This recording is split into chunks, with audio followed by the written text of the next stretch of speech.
Get your sodas. We didn't do anything wrong. We're just little girls. It's the last thing you are.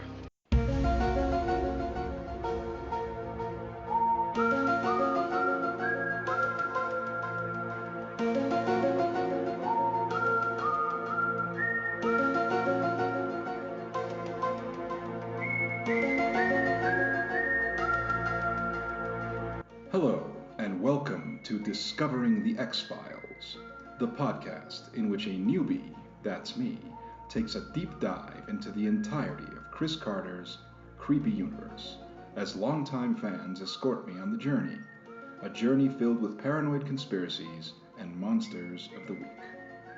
I'm Erix Antoine, and today Daniel and I will be discussing the episode Eve, which originally aired in the US on December 10th, 1993. It was written by Kenneth Biller and Chris Brancato, and directed by Fred Gerber. In this episode, Mulder and Scully investigate two identical murders that occurred simultaneously thousands of miles apart. They find that both victims' daughters may be the product of a secret human cloning project created by the government. Harriet Sansom Harris guest stars, and Jerry Hardin once again appears as Deep Throat in this pretty typical and solid Monster of the Week episode. After the break, Daniel and I are going to get into it. Stick around.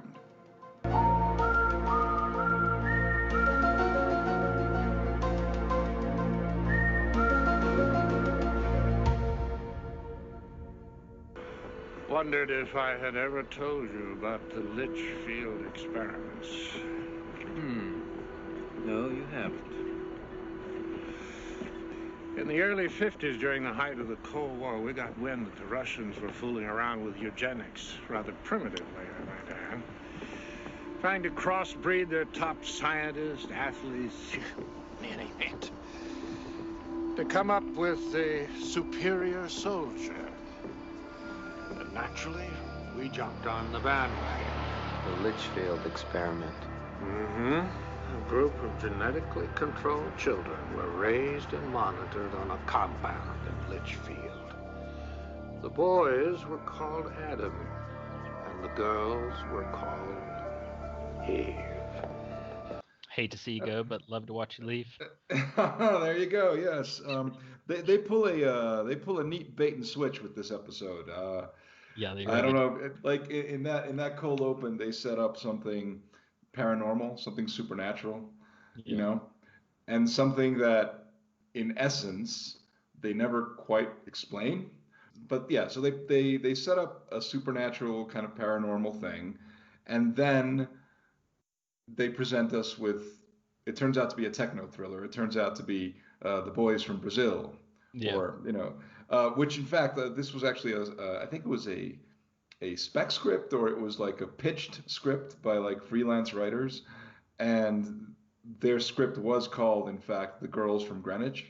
So let's start with the bait and switch. Like, that's weird to me. That's just weird to me. Like I eventually, I get sucked into it, but I wonder, well, that's a weird thing to do.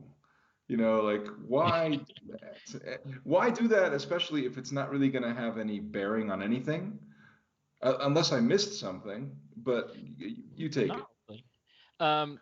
It's funny because on the one hand, I'm watching this, having seen this episode a few times before, and kind of sort of remember the way it played out.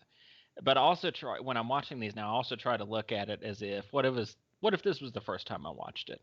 Okay. You know, the girl's dad's dead on the swing in broad daylight, and it looks like he has a vampire bite on his neck, and he has been drained of blood. So you're automatically thinking, oh, is this some sort of weird vampire take? But then Mulder goes straight to the cattle mutilations and completely bypasses anything that might remotely hit that supernatural pocket corner.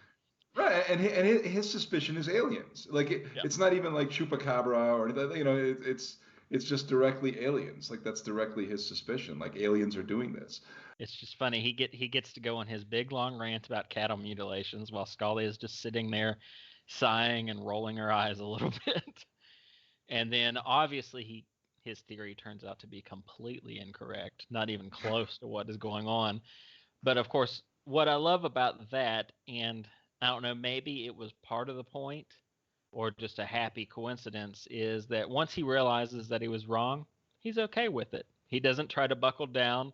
He doesn't argue. He's like, okay, moving on. Actually, speaking of Scully, was it me that she seemed a bit like particularly irritable in the early scenes of the episode? And I don't know, Yeah. like that there was a certain like a lack of spark, like she didn't really want to be there. And I don't know if that was like a deliberate thing or like a like maybe Gillian Anderson was just tired those days. I mean, I really don't know, but it comes off that way. It comes off like she's a bit like more irritable than usual. I guess we could read it as just lingering animosity over what happened in the previous episode, but they never really bring any of that up either. So it's just kind of quietly sitting there. And the thing also is that apart from being particularly irritable in this episode, it's particularly egregious how like she's so steadfast in being the skeptic.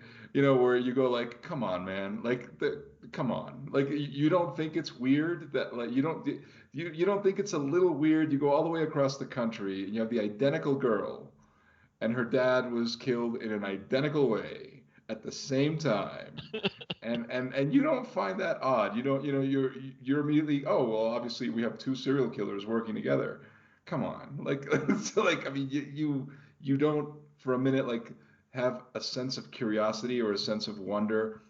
And again, like I think that's part of that is just the writers really being very, they don't want to let go of her being a skeptic. So Right.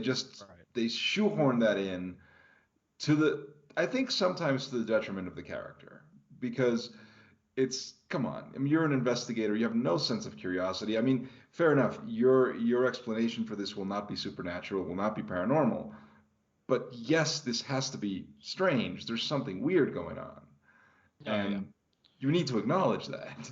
And they do have Mulder needle her a little bit, particularly when right after they realize that the deaths happened at the exact same time in the exact same way in pretty much an identical backyard. Um, she makes a comment about, well, maybe it's still just a coincidence, and then Mulder's comment was, well, I'd like those odds in Vegas.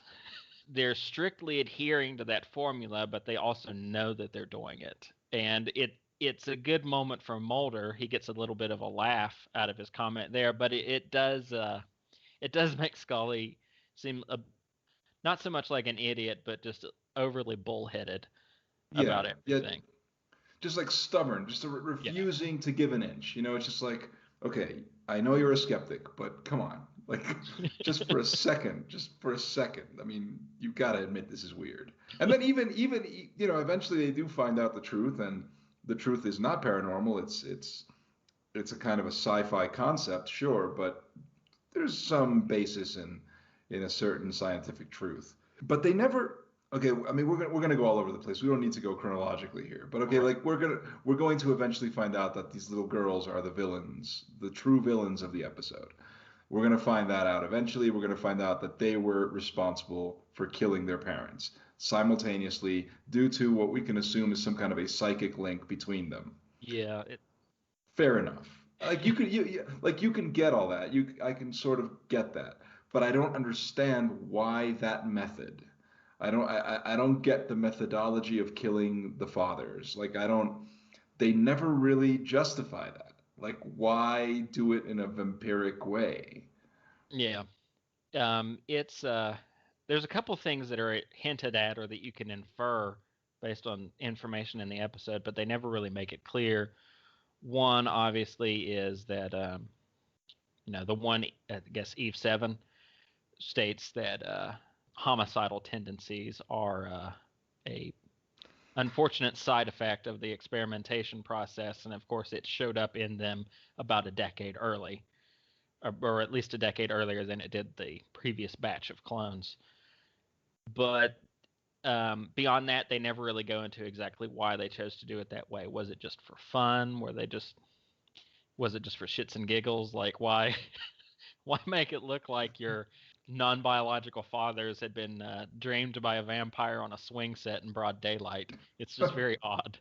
And on the other hand, you brought up the psychic thing, and that's clearly an element, but it's one that's never touched on. Like, clearly they had some sort of innate ability to communicate psychically 3,000 miles apart from one another. And the one clearly reads Mulder's mind at one point when she's specifically just plucking things out of his brain to toss as excuses at him, like the red lightning, the men from the clouds, and then specifically saying exsanguination. You know, Yeah, what yeah, child of that age would know that word? No one would. But yeah. clearly she read his mind and told him what he wanted to hear, but they never really go anywhere with that. It's never really mentioned again. It's odd. Yeah, well, actually, now that you brought that up, see, that's something that kind of slipped my mind, you know. But now that you mention it, yeah, you're right. I mean, she does go for very specific things, almost like she knows that's what's going to stimulate him, bait him, Yeah. get him to look in a different direction. So, and it didn't occur to me that, yeah, I guess you could say that she must have read his mind. And I guess they expect you as a viewer to sort of piece that together by the fact that there is a psychic link between them. So that means they do have this kind of ability.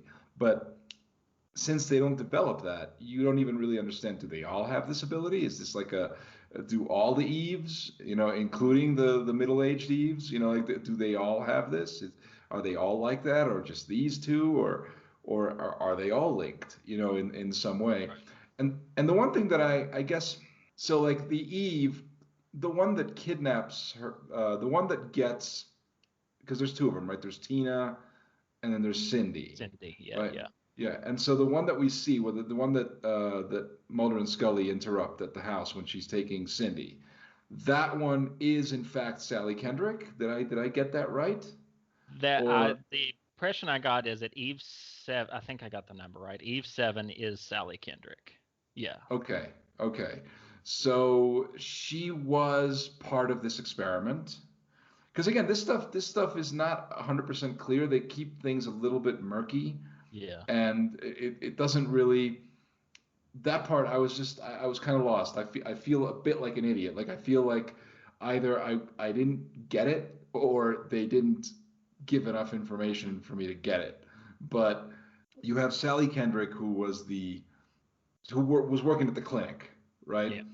And but on our understanding, because of Deep Throat's got that great scene, he's there to provide the exposition. It's kind of like they throw him in there. Like I get the sense that Deep Throat is once they came up with that character, they kind of realized, well, you know what, he's great because we can just use him. Like anytime we need just to throw out some exposition that would take too much time, and we just need someone to just spit it out.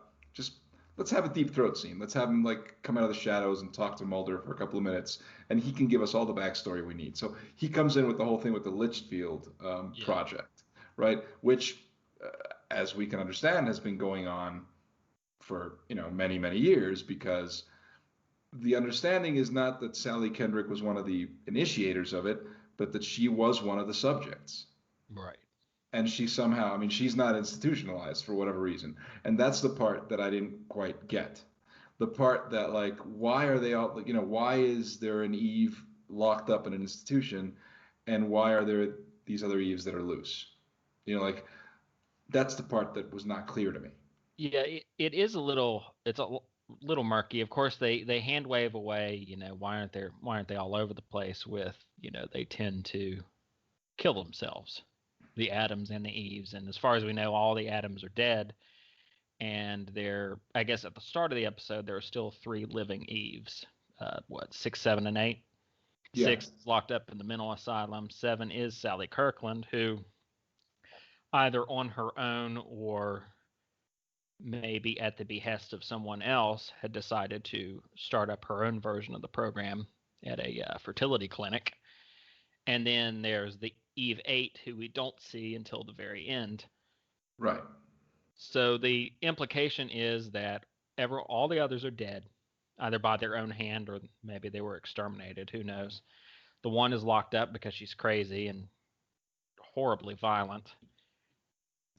And Eve 8 has clearly been living in the shadows and hiding, I guess on the run, and that makes sense. But it does make one wonder how Eve 7 was able to get a medical license at some point or forge one and then work at a regular job for an extended period of time at a fertility clinic without ever being picked up or locked up or any other thing. It makes you wonder where they've been the entire time, or at least where specifically she has been.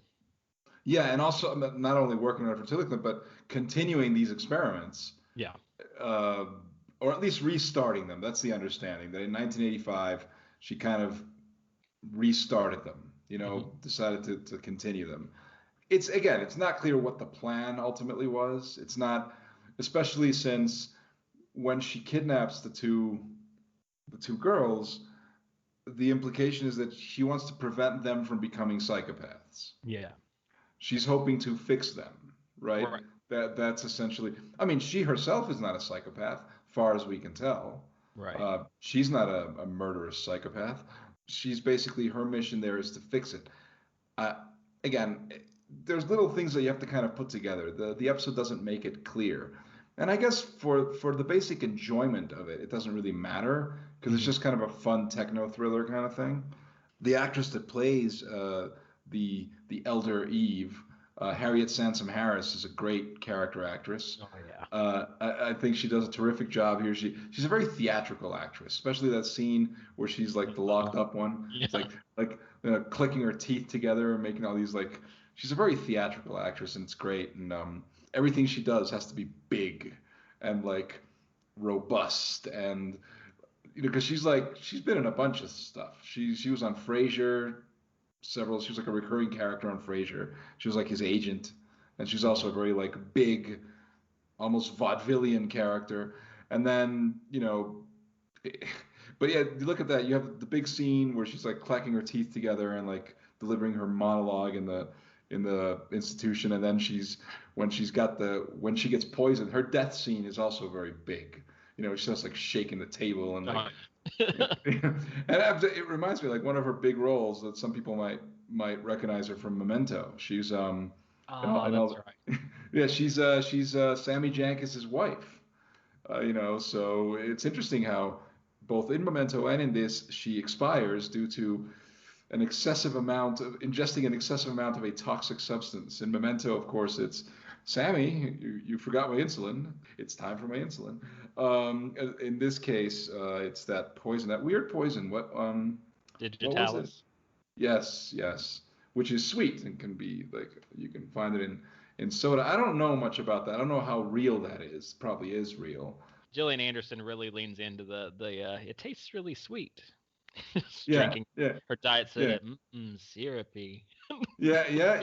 That's because they establish earlier. They have to establish that. They establish that it's sweet. They establish that you would barely be able to tell in soda because it would just taste really sweet, and just be there. Well, okay, let's talk about that. The climactic moments, the third act of the episode, I think is really good. It's really tight and suspenseful, and I just like the way that whole thing that unfolds in that rural cafe that they stop at. That whole thing. Yeah. Here's the thing. This is supposed to be the U.S. Where is this taking place? Like, I guess in California, right? Somewhere out west. Yeah. Right. Because that's where. So they stop at a truck, but this was shot in Vancouver or or somewhere near there, and they dressed it up or whatever, and it looks convincing enough. But it looks really rural. Yeah. I mean, from my experience, that's not. When driving on the interstate, your basic stops tend to be, nowadays at least, they tend to be food courts. I don't know how it was back in. They tend to be gas stations / food courts, small kind of malls. I don't know how it was back in '93, but I would imagine it was basically the same. To get a bit more personal here, there's a truck stop on the way to a city that I frequent from time to time in the next state over that is very old and is in a similar throwback way. So I can see it being even more prevalent back then. But yeah, you definitely wouldn't see many truck stops like that now unless you were really out in the middle of nowhere. Yeah. I mean, because it basically is just like it's a truck stop that is essentially just like a big diner. Yeah. Basically what it is. So it's like you go in there, you get your coffee, your food, whatever you want. It's just it's a one-stop shop. It's just like one thing with just two little bathrooms, and it just seems kind of like, okay. But that whole sequence is done. The episode, directed by Fred Gerber. Well, I mean, he's apparently a TV director, and this is the only episode of the X-Files that he directed, I Weird. think. Yeah, he only directed one episode. So yeah, the director Fred Gerber is a television director. That's really well directed. Like there's a lot of interesting shots in that final coffee shop sequence. You know, when the girls disappear and they start chasing after them, Yeah. and that whole scene is really well done. It's like really well put together. Even if, in my opinion, it kind of climaxes in a bit of a. I mean, I don't know to what extent this was intended, but it was like when they finally catch up to the girls, right? Mulder grabs them both, and that final bit, I don't know if this was deliberate or if it didn't come off the way they wanted it. It basically comes off to me like the Coveney is having a hard time holding it together. You know, like he's not really living in the moment, because like when he delivers that line, they're just sort of like, oh, we're just two little girls. Oh, that's the last thing you are. But you can kind of feel him you feel him kind of cracking a smirk, like it's almost like this was the take they were gonna do before the real take, and he's just playing around, and he's just like playing around with them, like, oh, that's the last thing you are, and now I'm gonna tickle you. You know, it just seems a little bit weird. Like it came out, I think it comes off more whimsically than what they might have intended, especially since the final button of the episode is much more eerie. You know, so like when you have that one little thing. And I don't know who to blame for that. Like, I don't know if it's just that, well, whatever, they were doing a few takes. The company couldn't really get into it, or maybe the intention was for it to play as kind of funny. But it's like these two little girls just almost killed you. You know, like if you hadn't gone back in for your key, if you hadn't gone back in for your keys, you'd be dead right now, most likely. Both you and Scully. It's a bit of a goofy line reading in what is an otherwise fairly tense sequence, you know, between the intended poisoning of Mulder and Scully, and then, of course, when he catches them over by the truck, and the truck driver gets out with a shotgun because he thinks, of course, he's a child abductor. Yeah. Which thankfully ends well for Mulder, but if that were to happen right now, I'm not sure it would, with the prevalence of child abduction and pedophile conspiracy theories in the United States right now. I think he might just take a pot shot at Mulder's head and might not even care if he accidentally hits one of the kids.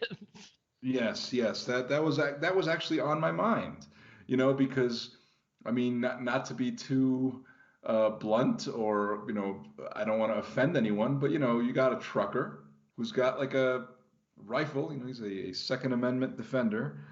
I don't need more than two guesses to know who he probably voted for in the last election. So as far as like the whole Pizzagate stuff, yeah, no, you're absolutely right. Like he probably is somebody who very, very much buys into all of that. So the moment that he sees a guy with two girls, I mean, to be fair, you know, any decent person would be concerned for two little girls who are screaming for help with a guy. But, you know, it's just, you're right. I mean, I think in today's climate, Mulder would get a bullet in the head. So, yeah. But yes, I think it's a good episode. I think it's a fun episode. Like, even if things don't quite hold together, I do think it's fun. I think the little girls are sufficiently creepy.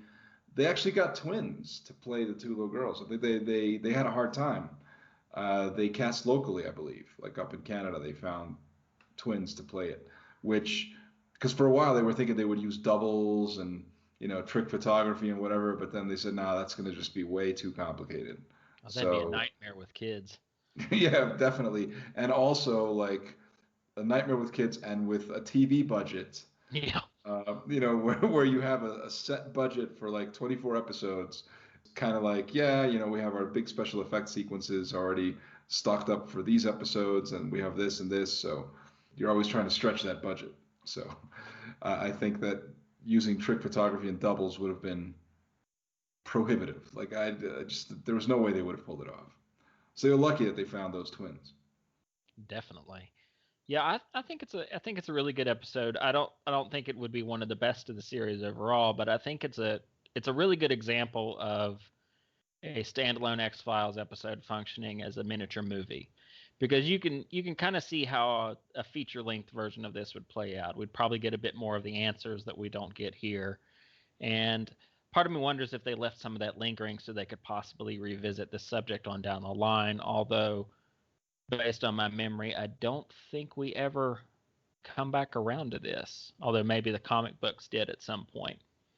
That's But possible. Yeah. yeah, it's an interesting episode. It's got plenty of twists and turns. All of the featured guest actors are really good. I have forgotten about Deep Throat showing up in a couple of quote unquote Monster of the Week episodes, and I'm kind of glad that he does, because it feels he feels a little more playful in them, both in the Ghost in the Machine episode that he popped up in for a little bit, and then again here with this. They even segue into a little bit of voiceover territory with him here, like they did in the last episode. But I think it works far better here than it did there. Back in the Fallen Angel one, it just felt tacked on, whereas here it feels more natural. Yeah. And I think it's a really well put together one. It's a nice little cinematic episode that can get pretty thrilling at times, even if it does fizzle out a bit at the end. But that's okay. All the character work's on point, aside from Duchovny being goofy there for a little bit when he might not mean to be, Right. and maybe Scully overplaying the her diet soda moments a little bit. Yes, that is very much like, and you go like, why is she doing that? Like she doesn't know she's been poisoned. It's not until Mulder comes out and does this really over the top and obvious, like display that he really could have played that a lot better. Than just like Scully, they know. Like she really enjoyed that soda. She was really mad when he smacked it out of her hand. Yeah, but I mean, it's all in good fun. I agree with you about Deep Throat. Definitely, if anything about it is shoehorned, it's only that I get the sense that obviously, if this was a pitched script, right, from freelance writers, so it wasn't something that was in the writers' room. So obviously, Deep Throat was like, as a character, that was added in. Yeah. Because I don't, who knows in what order these things are, but it is possible that at this point, the character of Deep Throat, it just wasn't something that a freelance writer would have done, because whether maybe they didn't know about Deep Throat yet, or if they did, they figured, well, that's part of the mythology, so I won't fuck with that. I'll just do like a Monster of the Week episode.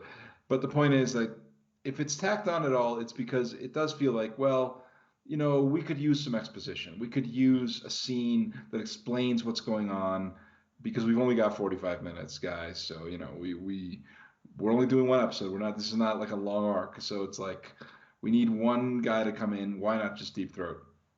Because it is funny. It's like they go to the hotel. They're in the motel or hotel or whatever. And then all of a sudden, just, Mulder out of nowhere is like, all right, well, I got to watch a movie now.